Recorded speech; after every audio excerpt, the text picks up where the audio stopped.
Hello and good afternoon once again, everyone. This is Ken Minot. I am the president of the Maine Vintage Race Car Association. And on behalf of our sponsors and the good people here at Lincoln County TV and my co-host right here, we want to welcome you to another edition of the Vintage Racers Roundtable. This is episode number 16. And once again, we're getting together some of the legendary figures of Maine motorsports and trading some stories and getting some history, answering some questions and coming up with new ones. So we typically have done shows in the past where we get legendary drivers or crew chiefs or mechanics involved, and then we got into historians. And perfect. Yeah. This is a show that we have been working on, or the idea has been kicking around for about 6 months on this show, and we're finally getting it together. Yes, and these ladies are legendary too, by the way. Oh, yes. Ladies. Yes. Ladies. I love that. I love that. As I said, But before we get into this, I want to introduce my co-host as always. I've missed a couple shows, but he's been here for every single one of them. My partner in crime, Pete Silva, Maine Motorsports Hall of Famer, New England Motorsports Hall of Famer. And Pete, thank you for getting this one together. We've been looking forward to this. Well, I'm excited. You need to thank them for being willing to put up with us, and we'll see. That's for sure. We got some X-rating clearance for this show, so we should be all set to go. The FCC Yeah, people are we're down good. the road having lunch. Permizavo. Okay. This will not be edited. Okay. So I'm going to introduce the ladies around this table, and then we're going to put our seatbelts on and hang on for the next hour or so and trade some history and some great stories. So right beside Pete here, we have Rita Darvo, the wife of multi-time Hall of Famer Dave Darvo, and quite a story how you guys met. I know it, but there might be some people out there who don't. In the middle, we have the daughter of one of the most accomplished and respected racers in Maine racing history, Gail Libby, daughter of Phil Libby. And right across the table, a lady that I just had the pleasure of meeting actually in person for the first time, but I've heard lots about you. Oh, yeah. And Lord knows we've heard all a lot have. about your husband. We have Phyllis Oh, Walston boy. Hume here, Okay. who was the wife of the late Iron Man, Dick Walston Hume. And probably his name has come up in this show more than anybody's. Absolutely, yeah. Very legendary, great racer. Lots Ladies, of stories. welcome. Yeah. Thank So you. where are we going to start on this, Pete? Well, I've known these ladies since I've known them. It's been nothing but at the racetrack. I don't know the backstories. Well, I, that's not exactly true. Obviously, Dick and you gals kind of familyed into it, I guess. But I guess we'd like to hear the early stages, how it started. I mean, before you met Dave, you said you lived down the road and listened to the cars. Yes, I mean, were you going to the racetrack before you became the trophy queen? Oh, yeah. Beauty queen. Oh, trophy yes. Queen. Yeah. Back in '59, we ended up moving to the Payne Road. And if you went maybe 2 miles across the road, you could hear Beach Ridge. That's where Beach Ridge was. I was interested in cars. I went to the racetrack when I was probably 14 for the first time, just loved it. I could tell you all the drivers' names, what they had in their cars for motors, everything. And then when my sister Ruthie ended up going out to be a contestant for Miss Beach Ridge, she ended up getting runner-up. She ended up getting married, and they didn't let her because she was married, so they asked me if I'd fill in. And then I was asked if I would actually run for Miss Beach Ridge, and I won. Nice. 1969. Well, that night, I'll never forget it. David Lasting ended up. memory for sure. David was my favorite driver of all the cars. There was something about the black and yellow. Caught my eye, and I said, I'm going to get him. Well, it turned around that he wins a race that night, and he goes, I went to give him a trophy, and he laid a kiss on me that I'll never forget. And he picked me up, and he said, I've got my trophy, boys, and we've been together 55 years. That is amazing. Okay. I So love that that's- story. Yeah. And then it begins. Yes. It's still going. And it's still going, yeah. Moi? Were you going to the races before you met Dick? No. I didn't start. In fact, he was racing a few years before I knew him. How old were you then? Were you still a teenager? Or? Me, when I met him, I was 16. A lot of young love at this table. Laurel's Corner in Portland, there was a bunch of us gals that hung around down there. And we had been in a camp before that up to Sebago Lake, and we met a bunch of Wyndham boys. The Wyndham ladies didn't like us too much, but at any rate, they started coming down and hanging around, and one thing led to another, and there I was. That was when I was 16. We got married when I was 20, and then Wow. before that, I was going to the races naturally with him. Yeah. But my biggest thing was that the first trophy Dickie ever won was the year we got married. Nice. That's Wow. So you were the one that launched the not- career. Without a doubt, without a doubt. You, Gail, you were born into it. Yes. My dad raced, I think he started the year I was born or something, but there were always races to go to, people in the yard, building cars, fixing cars. And all along through that, you know, you got lots of trophies, which I had to dust and I hated it. But the getting connected to these ladies and the racing started because of kind of the work that Dad did collecting all kinds of racing history and memorabilia. And he started, as soon as he stopped racing, he started collecting. So, you know, as kids, we had to go through a lot of his things. And when he started restoring the 99 car, that's when all the memories from being a kid and, you know, being around the car, you know, started all coming back full force. And Now, these ladies were around it almost by choice, where Yes. you were born into it. Were you resentful that all your time had to be No, spent no. at the racetrack? How did you take it as a kid? I loved it. Yeah. And the only thing is, when you watch your father race or your husband race, you only watch that car. Yeah. So I didn't see accidents on any part of the track except if it had to do with my father. Yeah. So And I heard loved you it. describe in Sumner McCain's movie the feeling of taking that turn onto the straightaway within a half a mile of the track. Yeah. And that feeling you started It to was get. absolutely exciting. You pile in the car, you go, and you get close enough so you can hear the cars going around the track. I couldn't wait to get out of the car. Then you had to go through the gate. We always went to the same spot to sit. It was right off the fourth turn, and that's where we were from the time we were kids. Good question. I never thought about that, but I remember as a kid, we were in Waterville, the minute we hit the Unity Road that went to the track, that whole feeling you're talking about. I when you still hit get that road. feeling when I take that turn onto West I Allen bet Road in you do. Wiscasset. I bet Even you do. I've been there 30 years, and Yep. I still get that feeling when I make that turn. That's a good and start sign. going up that hill. That's a good sign going forward. I mean, that your job's still a passion for you. Yep.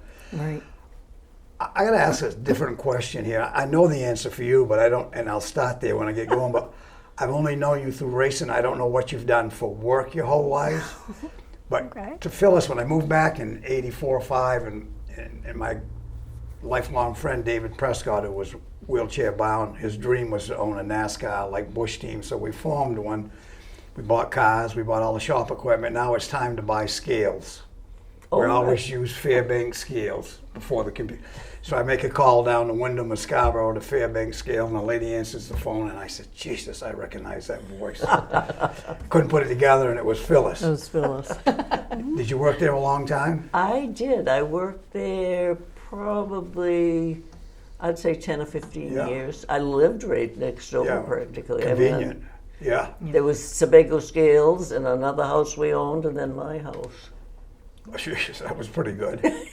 Walk to work. What about you, Gail?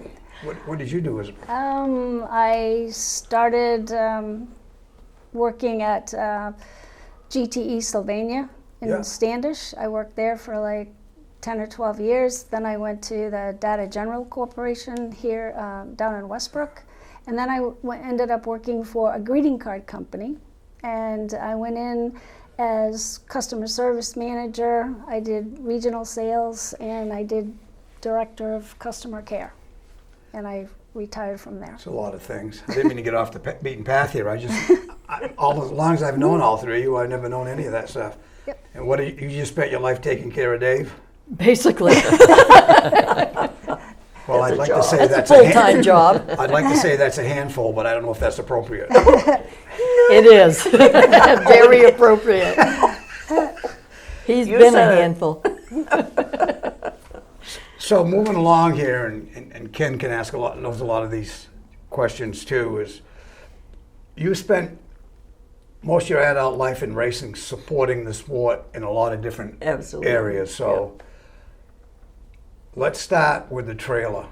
I didn't realize when that comes along, the Hall of Fame trailer, that you and Barbara were Helped instrumental. with Gail and Were Dale. instrumental in organizing and supplying the trailer. That was The a great vintage time. Mobile the Museum. Yeah, Yeah. I'm sorry, I said that wrong. Yep. Yeah. No worries. Yeah. Yeah. Dale McConnell, she was with Dale, us. Oh, Dale yeah. McConnell, Yeah. yep. So what brought that on? I mean, I know your deal is because of your dad.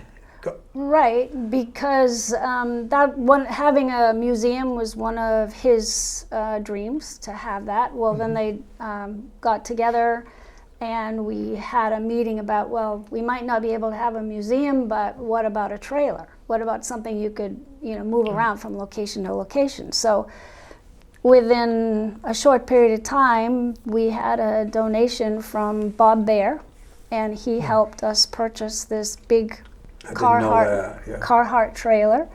And the gentlemen of the organization, like Steve Pellerin and Bruce Elder and Buster Downing, they took care of a lot of the mechanics of things. And they did all the decals on the outside. They helped decide who would go out there and what criteria you'd want, and they wanted to make sure that the pictures that went on the outside were representative of the state, not just Beach Ridge area or whatever. So they did that, and Steve Pellerin made a lot of the decals and everything and all the writing and things that went on the outside, and we had pictures, selected pictures. They put it on, and then all of a sudden, it was time for Summerfest, which was the big deal. Get it ready for Summerfest. So we did. What year was this? 2009 or 2008 was when it was done. So we did it. The outside was done, but they said, well, what's going to happen on the inside? So they turned around and they were looking at me and they were looking at Dale Tim. And we said, well, we got to have something on the inside when you open the doors. It's a grand entrance, but when you open it the door, makes you got to sense. have something. So I talked to Phyllis, and we got Dale Tim, and the three of us. Bobby and was there, my daughter. her yeah. daughter, Barbara, and we sat first in the Beach Ridge garage, and we were going through all kinds of pictures and things. And Phyllis was the one that just said, she just knew everybody. You go through a program, you know all the pictures, she knew who they were. But one of the first challenges was figuring out what the space was like inside. And we were talking on the way down. One of the spaces inside was a shower, because it was a Carhartt trailer. Right. And I guess they used to put clothing in there and turn on the water and say, see, it's waterproof. So we had that to deal with. What was the other thing? The horns? The horns, yes. They had a pair of bull horns that were in there, and you could squeeze them, and I guess it made a sound or whatever. And so we couldn't figure out what to do with Must those. be a driver So thing. we put Dick's picture up above it because he was the Iron Man. Yeah. So Grab Dick by the horns, right? Exactly. But that must have been quite a challenge, because obviously you want to fill it with as much stuff for people to look at and browse Right. through, but at the same time allow space for people to actually be in it. walk Yeah. in it. And do you change that every year, every couple of years, whoever you've got in there? We update it with the new Hall of Fame members, Yep. but we also changed the focus and the amount of space per track when you go out. As you it try goes do to it different as a- Yeah, places. some are different permanent venues. parts of the display, others parts are interchangeable Right. depending Yes. Right. on what track you go Right. to. I donated my dress to them. Yes, Yeah. she did. After I wore it 40 years later, they've got a picture of it. So that was one of the things when you walk in, people were expecting racing Yeah. suits, but we had Hey, And my we had a dress. sequin dress. that is racing history as well. So when you started and you were helping, Yeah. you were just you had piles of things to go to, and I we were still trying to have figure piles out. of things. So we decided we would just figure out what we wanted to cover. So one of the things that we had all kinds of pictures of were accidents. So we called that the spills and thrills section. Yeah. And then we had a ladies section for powder puff. And then we had a section for what we call safety equipment, because back then it could be a helmet, and that's it. Very innovative things, yeah. I'm We afraid did that. so. I've seen So- pictures of Dick with his Yeah, old exactly. grubby, So- whatever. But what are your memories of that? Yeah, We oh, would- yes, yes. We had a lot of fun doing it. Yep. And it was ready for that first Summerfest, but you couldn't stick anything to the wall. Everything was metal. So I don't care what kind of Velcro you used, it never Right. stuck. So the thing that we started with were big fold-out poster boards, and we would prop those up with pictures on them in every section because you And who had, does all the carpentry in there? well, we came. Not me.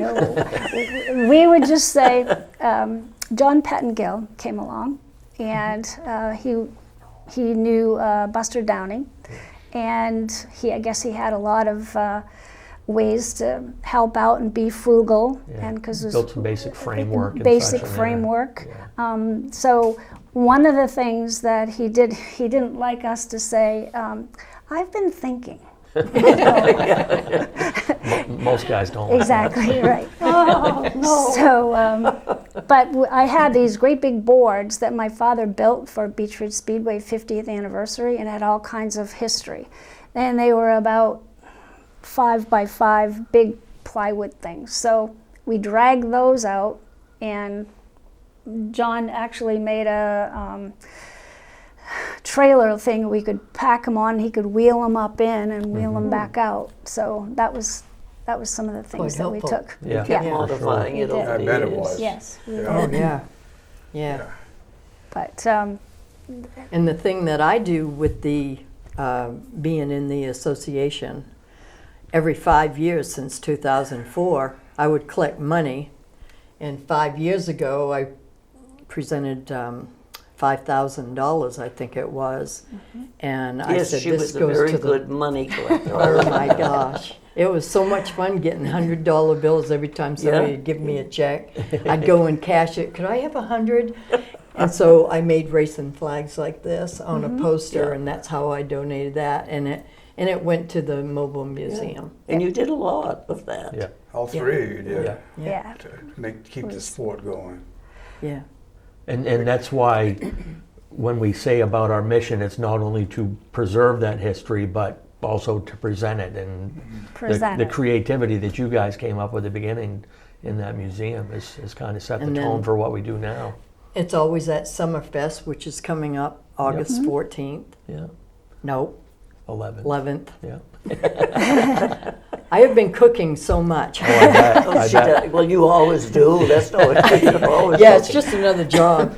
I'll be putting on the meal this year at Summerfest, and Give us a quick Pete menu. wants to Give us know a quick menu. what the menu is. That might help draw some audience, really.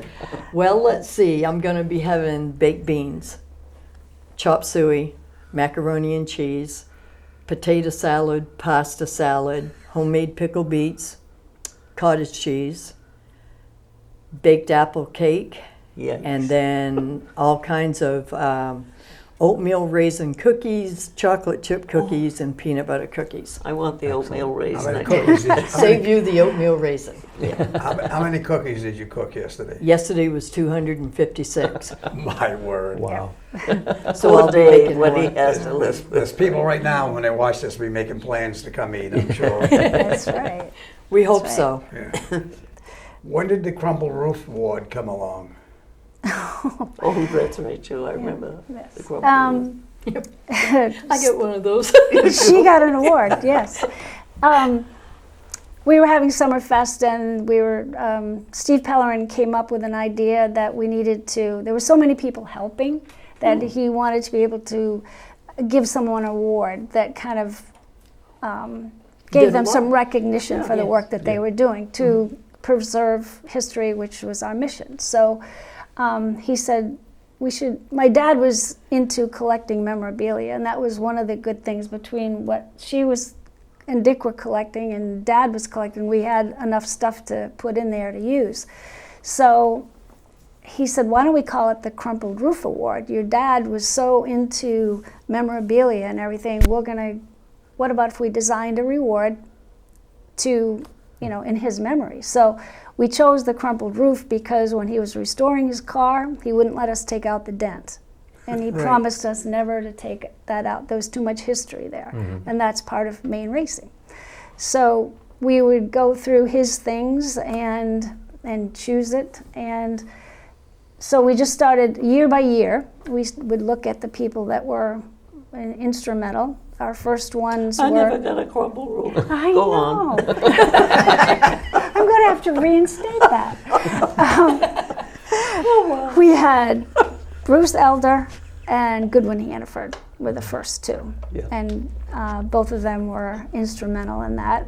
And a couple of years later, when she raised all that money, she got one. So, okay, I'm sorry about that. But that's, it was done in his memory because Maine racing history was a real thing. Nice award. Yep. Tell us a little bit about your writing history. My writing As history. Miss M.H. As a Goodstone. ghostwriter. Try not to leave anything out. Oh, right.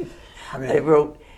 I gave you the years that I wrote, whichever one I started with M.H. Goodstone to get the M.H. three tire Goodstone, companies yes. in there. 75, 76, and 77. So tell us about this person. M.H. Goodstone, well, he talked a lot about the racing that happened that night or whatever. So that was, I didn't, branch out into what you'll see later. He just talked about what happened during the races. And it was so funny because there was one night that I wrote about something happened on the track. And I shouldn't say name, but I can now. I guess it's been years. And I wrote of the person, the accident that happened is Thumper. That Thumper did this or that. I got a letter from his wife. I'll say it that. I got a letter from his wife complaining about it. And I said, how does she know he was Thumper?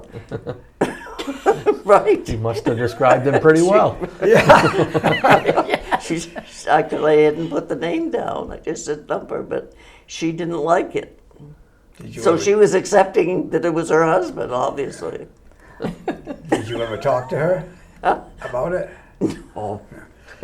When we were looking at programs, we'd be seeing some of the things in there besides the profiles on the drivers and stuff, and you would see these funny stories, and I was laughing, and she goes, well, that was me. I wrote that. You never knew. I never had I never any knew that idea either. that was her. Really? Oh, wow. Never knew it. And you had like 5 names or something, right? Yeah, and then I went on to Well, we got Tracer of Mr. Keene, Tracer of Lost Pistons. There was a show on, I don't know if it was radio or TV, you probably wouldn't, I know you wouldn't know. There was a show on called Mr. Keene, Tracer of Lost Persons, and I changed it into Pistons. Ah, so nobody, anonymous. Before we keep going, you just didn't want to use your own name, or you wanted to just inject No, I was humor just to it? enjoying doing, most people know, you didn't know. I didn't know. I had no I never heard of idea it. till we So tell me about speedways. Speedways, God bless him. He was a wonderful guy. He worked at a dog factory as a taster. And But he always he wanted to be in Backstory and racing everything. very bad, so he got into it. And his wife it was what was her first name? I can't remember, but her mother's name was Sandy Witch. Well, evidently he had some sons too. Oh, sons, yes, there was. Wow. You name them. I can't. I don't have the names. It says Speedways Oh, you don't and have Sons. the name there. Well, there was Roadways. That was a girl, RHODE, Roadways. There was Sideways. There was 1 and 2. Oh my God. And there was what This what ways was and the that good ways. one? Were those the twins? That's why you were so anonymous. Oh my God, yeah. There was one that was better than that. It was Wanton Ways. Wanton Ways. Wow. I can't remember them all. Well, who in the God world? bless you, Phil. Who was by antifreeze? Antifreeze. That You was got by antifreeze. Another antifreeze, one. yeah. Antifreeze. Antifreeze talked a lot about general subjects about racing and everything, and she talked about speedways a lot. But And was Andy your censor? Huh? I mean, was Andy Cusack your censor? Did he have to censor out what you were doing? there was one thing. I drew a picture of Speedway's garage, and he asked me how he was going to get an 11.5-inch thing on a 3-inch page, and he didn't say it as nicely as I just did. Yes, I know. So all of this was for the Beach Ridge Speedway programs. Yep. So when at one point, did somebody approach you to start interviewing drivers after the races, or was that something you took on your own? Yeah, no, that was, I believe that was Andy, because Bob Tatro's the one that started me on the MH Goodstone. Programs, Good right. man. But I believe it was Andy that wanted me to do, no, wait a minute, Was hold it back. Calvin? I can't remember. I Fair can't. enough. We're- But I did profiles, and I've got a story about a profile I did. A couple of weeks ago, I saw Gary Drew, and he said, "Have you still got the ring I gave you?" And I said, "Oh, you gave me a ring?" And he said, "Yeah." He said, "I had a fight with my girlfriend, and so you want it?" So he gave it to me, and I went home looking at all my rings, and I saw this one. He said it was a ruby, and I saw this one, and I said, "Is that the one?" And he said, "I don't know, I was only 16. Then I read his profile the other night that I had done of him, and at the end of it, he had named all these people, blah, blah, blah. And at the end of it, I said to him, "How come you didn't mention me? You gave me a ring." And I said, "Oh my gosh, I put that in there. I put it in there. I couldn't believe it." I got my story. That's cool. Did many people know that you were this ghost rider in the program? Evidently not. I I thought didn't know. everyone did, because people How were would they- coming yeah, up to how me would they figure that Sunday. out? They were Wow. coming up to me Sunday. They all remembered M&H Goodstone. I don't know about the others, but Yeah. Wow. How long did you do the interviews? the interviews with the drivers. Yeah, did you- that's on your list too, I think. It's on here, but it doesn't say, if it says how long, I didn't read it. Was that 73 to 86? Yeah. That I did the interviews. Then I 75 went back to 86. Speedways Well, again. this is the writing, this is the program. Yeah, so- oh, gotcha. Then I went back to Speedways again after that. But she had lots of pictures in the 13 programs. years you did Yeah. interviews? For 13 years you did interviews? Wow. That's pretty impressive. Well, when you look through the programs, you'll see the people who got awards, and you'd see her with a microphone there. Yeah, and that's all when I kinds did of, on the track. I did Yeah, track interviews exactly on the track. right there. Somebody told me one time about the ghostwriting stuff, but I never knew that you did all that interview stuff. And I had a ball doing it. I bet. really did. I knew you were involved, but I didn't realize the depth of your Yeah, involvement. yeah. But I guess you were there so long, you were just part of it anyway. That so was it. I was, right through all the different Yeah, owners. So. and it made it easy for everybody you were interviewing too, I'm sure, having known Yes, you yeah. for that long. Yeah. Well, And when then that- Sandy Kudamash interviewed me as a profile of me. Nice, Yeah. yes. nice man. I always thought he was, Sandy. Did I The have that right? No, that's the lady. Dave the, Kudamar. Yeah. The one that Spun put around the there. pie in Yep. Dickie's face Yeah, yeah. out on the track. She So had off- won the race. Off the beaten path here a little bit. I don't know how many people know that you were in the music business. Oh, Jesus, thank you, Pete. Was in what business? Music. Country Oh, western. music. Yeah. Oh, I'm glad it was She cut some music. CDs and some I songs. told her I didn't hear good. Yeah, I've got 4 CDs out of my country music and sold 4,300 so far. Oh, Isn't good it? for you. Yeah, I have some. working on my 5th. She has one. Gil's got one. More than one. You I more got than 3 or one, 4. yes. But no, Oh, I thought you- copies of her. Oh, oh. No. I did not. I was not backup singer. No. You don't have a I have at least 4 copies of her Yeah, music. you've got all 4, I Yeah. believe, yeah. Did Dave sing on any of those with you? Oh, God, no. Nope. Wouldn't let him. Nope. He doesn't sing what I write. So, Pete's looking around for the next nugget in there. What, just in general, from your perspective, what was it like on a typical Saturday night with your husband racing? I mean, It was, well, okay. Hell. It started with me and June Levitt and anyone else that happened to be around sitting out in the parking lot having some moose milk. I've seen a lot of those pictures. Then we'd go into the races and enjoy the races, go out for intermission, a little more moose milk. More moose milk, yes. It was June's recipe, not mine. Yeah, you guys were close for a lot of years. Oh, yes, we traveled with them and everything. Dear people, dear people. Yeah, they helped a lot of people in racing. Yeah. I tell people when we first ventured off onto NASCAR North in '79, if it wasn't for Gardner and June letting us follow them around, we'd still be in Canada looking for the American border, Yeah. I'm pretty sure. Right. Because they did, they traveled a lot. how about for you, Rita? I mean, you guys traveled around a lot. We did, but basically, racing is your life, and you're around everybody that has competitive issues a lot. And David was just the basic junkyard man. Mm-hmm. And I mean, he did very well for his knowledge of putting a car together. Yeah, we've talked before about just the ideas he would come up with just from finding stuff in the junkyard. Yes. Yeah, he was very innovative and he was smart, you know. It Very just, smart. Yeah. Him and Albert Robinson were probably 2 of the best I'd ever met in my life, just taking.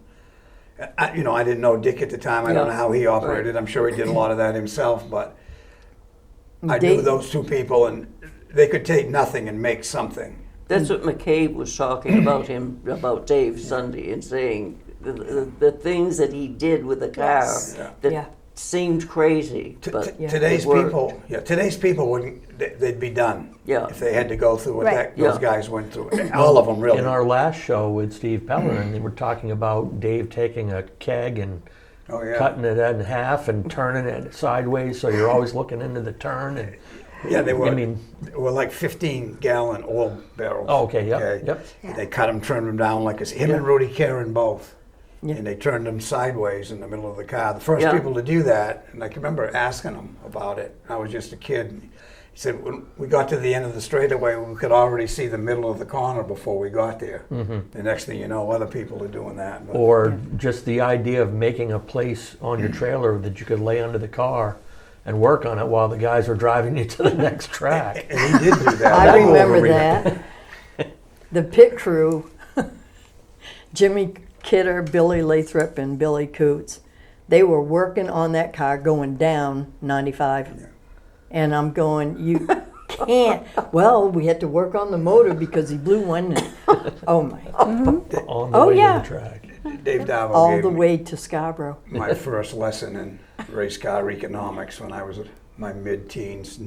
Loved racing. And my father had got done, and all the kids in the neighborhood were either Dave Davo or Al Robinson fans. So my cousin Don Laney, who ran Unity for a while, is building a '57 Chevy, and that's back when you had one slick on the right front. We didn't know anything about it, where to buy them, what they were worth. I think everybody chipped in, had $105, and I opened my big mouth and I said, well, Dave Darville's probably got one of those. And Yeah.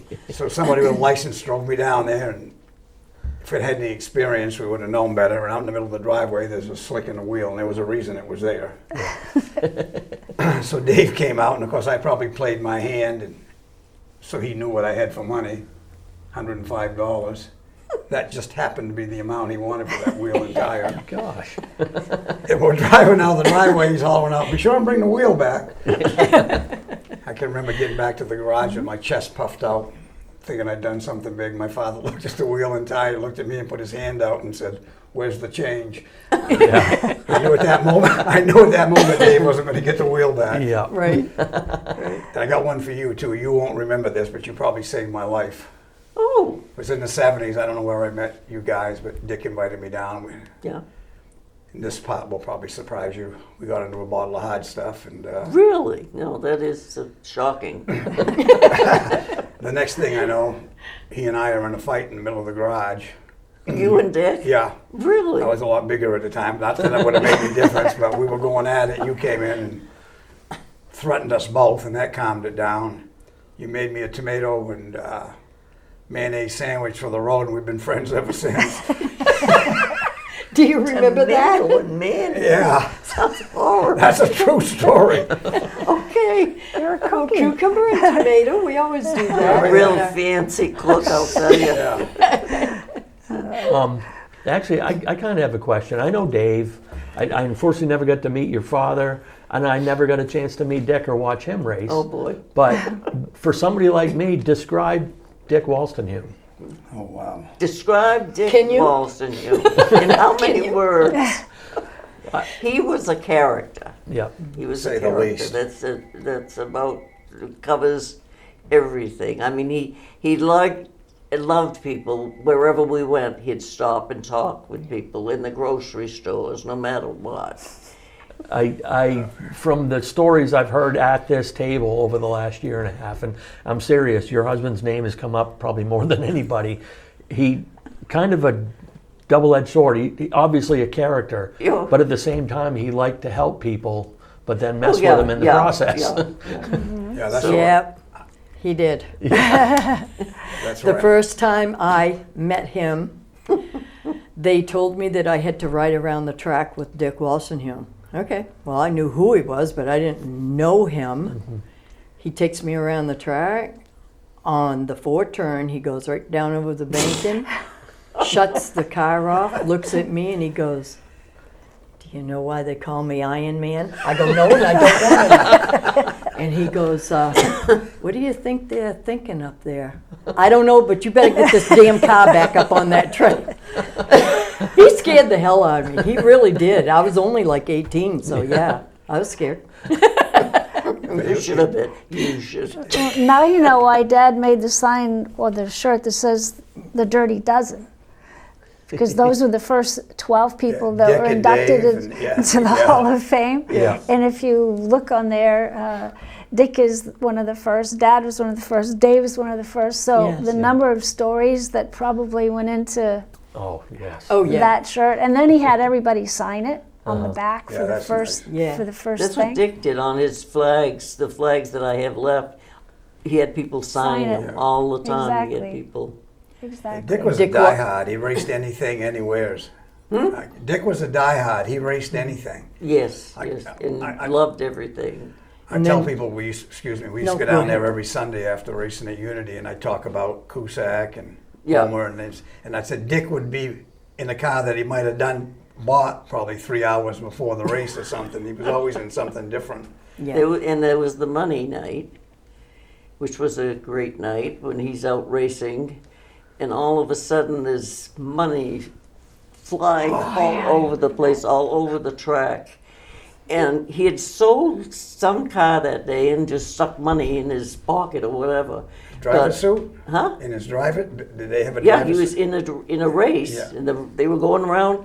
They were still racing. Finally, someone stopped it, flying out. and Doc Christopher was walking along, and he said he picked up a 5, No, he picked up 100, then he picked up a 50, then he picked up a 5 and threw it back. Not big enough? I just take the big ones. Yeah. Eddie Courier, when he got home, he had a $100 bill and a dollar bill on his radiator. I'll Stuck be to darned. it. Yeah. That's crazy. Amazing. Tell me what a pleasure car race is. A pleasure It car says race. here Dick won a pleasure car feature at Lewiston in 1951. That was the one that you sent to me, isn't it? The clipping.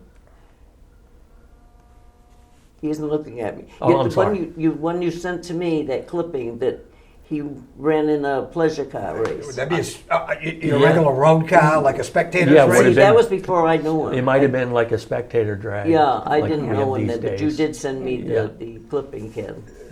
So the part about racing is Dick Wilson. Was he too That young? was with his father owned the car. I've got a program I was saying, and I've got to find it, where he's listed as Dick Wilson, and his father is Fred Wolstenholme, the owner. But it still doesn't explain why you use that name. I don't Too know. young? Make it easier for the people Yeah. to understand. I that's a don't good know point why he back used then. to do things. He just did them. I can't explain it. So back to the were you around? Were you working for the Hall of Fame banquet when it first started? No, that was the first banquet that was the very first banquet, and we all had all my brothers, and we went. That was, I think there were maybe 100 people there. Maybe. Where was it?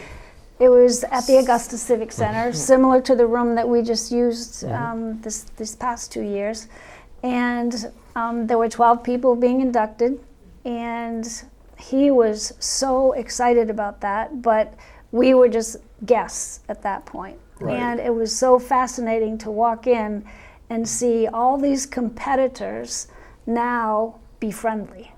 Yes. They were Yeah. all, Yes. they were cordial to each other. They were, excited to be there. This was a really big deal. Dad spent all kinds of time on his speech. And I was looking around the room, and then one thing that I noticed was Ralph Cusack came up and spoke Oh my and God. talked. He had a drink And in his hand, talked. remember? And I thought, this man hasn't talked this much ever since I've known him, and he's on stage, and here he is. And Dick walks up and goes, "Thank you," and he walks off. And I'm like, how does that make any sense The man whatsoever? who never talks talks a lot. The man who would tell- talks Oh, yeah. all the time Exactly. says thank you. Exactly, I remember Yeah. that. But that whole thing was just the start of Yes. something that you knew that you did an absolute right thing. Start of a new beginning. Exactly. Yes. So when did you become part of it? Well, when I first walked in, the first person that I saw at the door was Bob Morris. And he was a kid that I sat with in the stands at Beech Ridge. And I was like, oh my gosh, Dad, he had kind of told me, Yeah. oh, you wait till you see Bob, you'll remember him. Well, he was a kid that I grew up with. So a couple of years later, he said, Gail, how would you like to take tickets at the door? I'm like, well, that would be fun. So Because you're going to see it. I got to see everyone and greet everybody. Was he part of the original banquet? He was the president of the He association. started So the he started a association. lot of things, didn't he? Yeah, he started the Yeah, association. Okay, all Yes. right, continue, I'm sorry. He was there at the door, and then I said, he asked me if I would take tickets, and then later on it was, well, can you help organize, some of the people that are coming to the banquet, and so it was. And Bob called me and asked me where I was a former Miss Beech Ridge, would I usher them? So Yeah. I would stand when they were going to be inducted. I would stand behind them, and I can remember Homer Drew sitting there. Really? His Like legs shaking. were going like this. Nervous? He was so scared to go Really? up in front of Oh, wow. people. Yeah. Guy that could win any race So anywhere. I leaned down and I said, Homer, it's okay. And Debbie was looking at me, and I just kind of looked at her and like, something's wrong here. And he ended up, I says, do you need to take a pill? Because I heard that he had heart trouble. And I said, do you need to take a pill? And he goes, I better. And he was trying to open that, so I'm just standing there, and I said, you just watch people and whatever. So I just opened the pill, slipped one out, give it to him. Yeah. He calmed Wow. right down. Mhm. But I'll never forget that. And Wow. she just said, thank you for doing that. You know, well, what do? You help Yeah. people. But that era, you know, our era now, people are used to speaking a lot more frequently. It's more of a normal Yeah, everyday thing. right. That About era that. back then, the only speaking at the racetrack was probably an With the argument. car, And, yeah. True. Or you're They didn't taking the speak in- microphone at the end after Not you in win a front of race them, or right. something. Yeah, yeah. Yeah.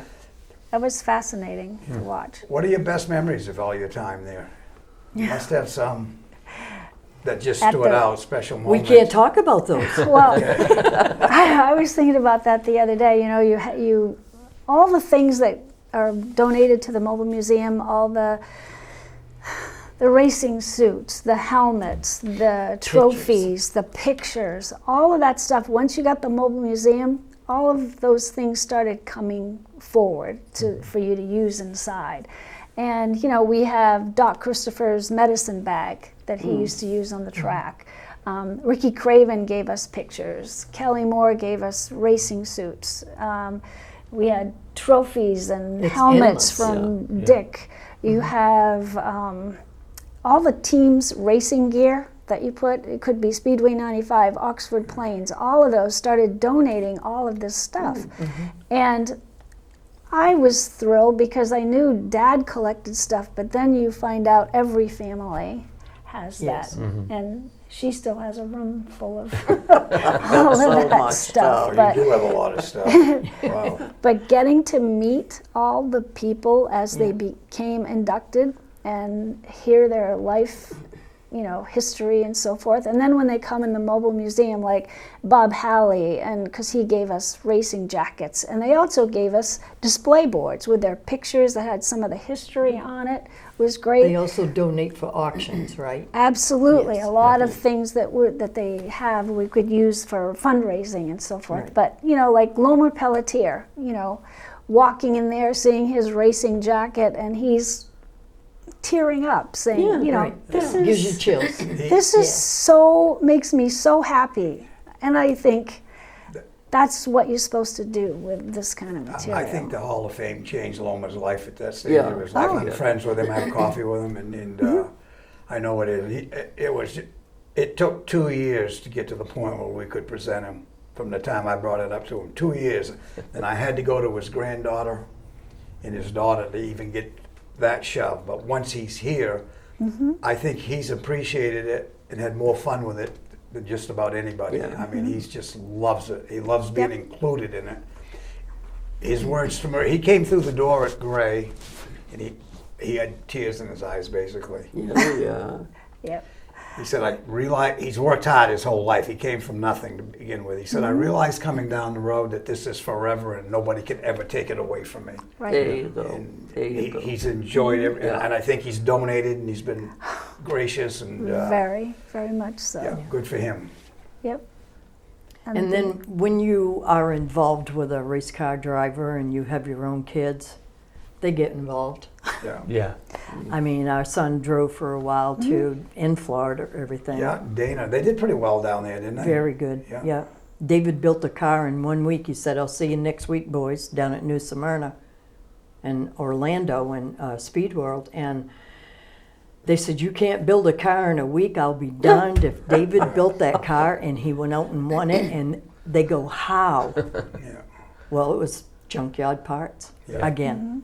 Yeah. yeah. So- He's crazy. Brilliant man. Yes. So do you go to the races at all anymore? Have I you? don't. I don't have a way to get there, basically. I don't drive at night anymore. But like Chummy Brown, they took me to his banquet, and they have taken me to a race. I've never seen so many people at that banquet excited to see one person as they were the day you showed up at that with Chummy. Everybody there was just thrilled to see you. Really. Exactly. So, that I really- love Chummy. I always have, and wouldn't have missed it. So maybe you ought to do that more often, by the way, is Oh. the drift of that message. One of Summer the, ride? remember when we take all the Hall of Fame drivers and we try to organize them and have them come out? Yes. And, you know, you introduce them, or Andy Austin used to try to, Yes. trying to get all of them to come to the mobile museum and just stay there long Herding enough to cats. do it, and then try to organize them to come out onto the stage.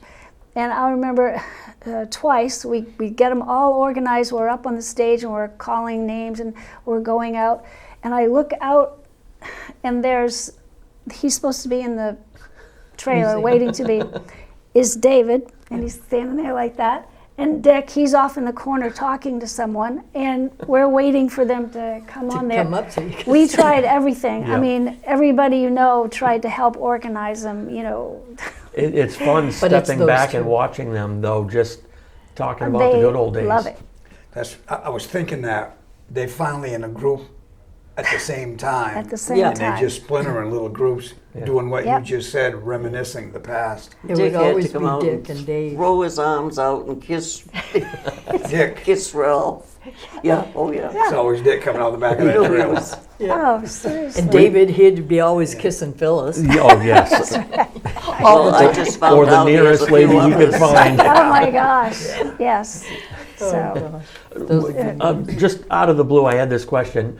Explain where the frog came from on the roof of Dave's cars. David enjoyed all the little kids that used to come over and, can I have your autograph? And he just was thrilled that those kids were so interested in the race cars. And he ended up getting the frog that jumped. So he cut a hole in the hood, and every time he'd win a race or something, there goes that frog jumping. He just loved doing that Yeah. for Yeah. the kids. Yeah. So they called him the Frenchman, Yeah. the frog, the Frenchman. How many different Hall of Fames is he in?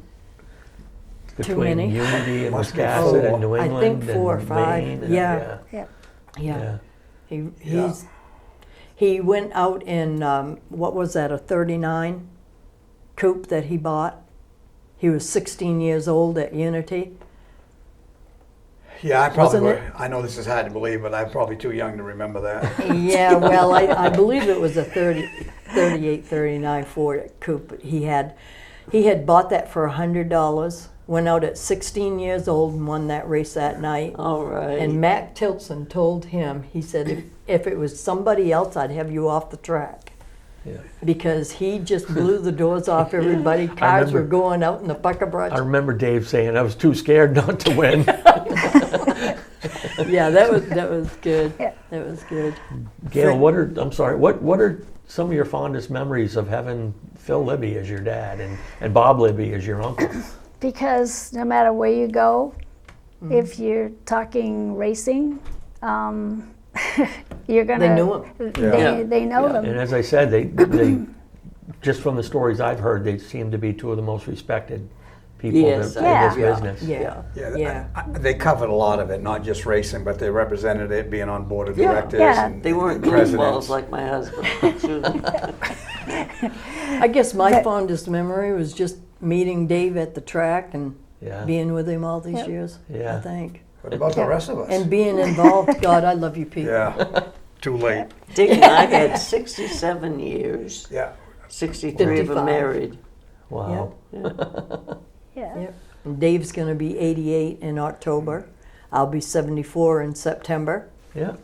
I love you too. I'll be 88 in March. Okay, there you go. There's always one in a crowd. Speaking late. of the 80s, I think we need to take a minute talking about Dave coming to Wisconsin at Summerfest at 85 years old.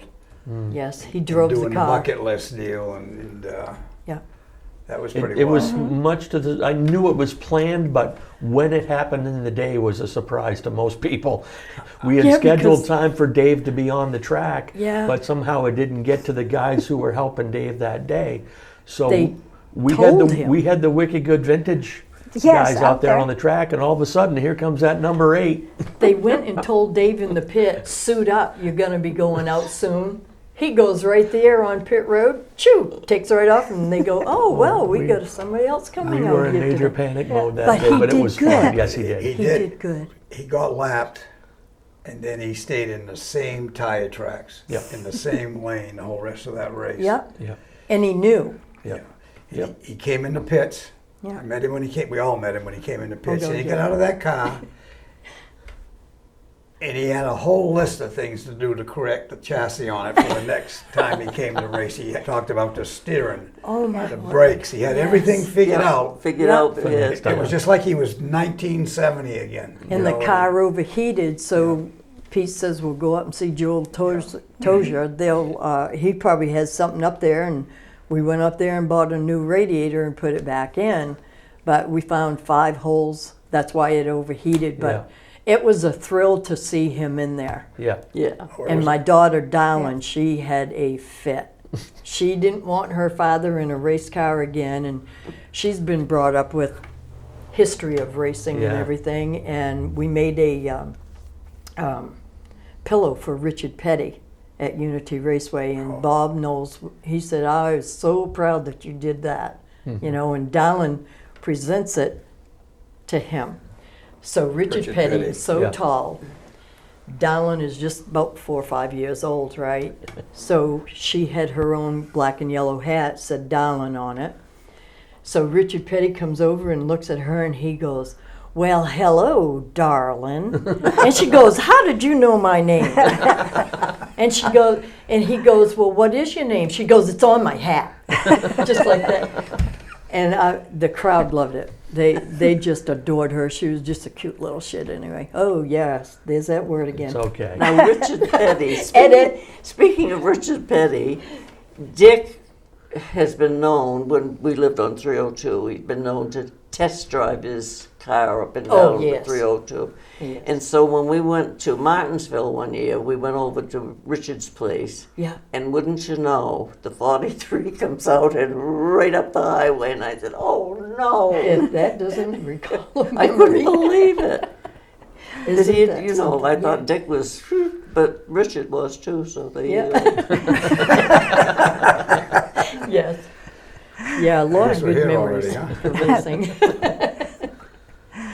Is there anything on that list that we better make sure we ask about? No, I think we've covered it. I you know, we talked about everything these ladies did. You girls have definitely been an asset to this sport we all love. Thank you. Thank you. You're giving your whole life to it, really. Stop and think about it. And enjoyed every minute Have any of of it, you really. ever driven race cars yourselves? Yep. Yeah. How often? Like When I was Miss Beach Ridge, they asked me if I wanted to flag or do I want to drive. I go, get me a car.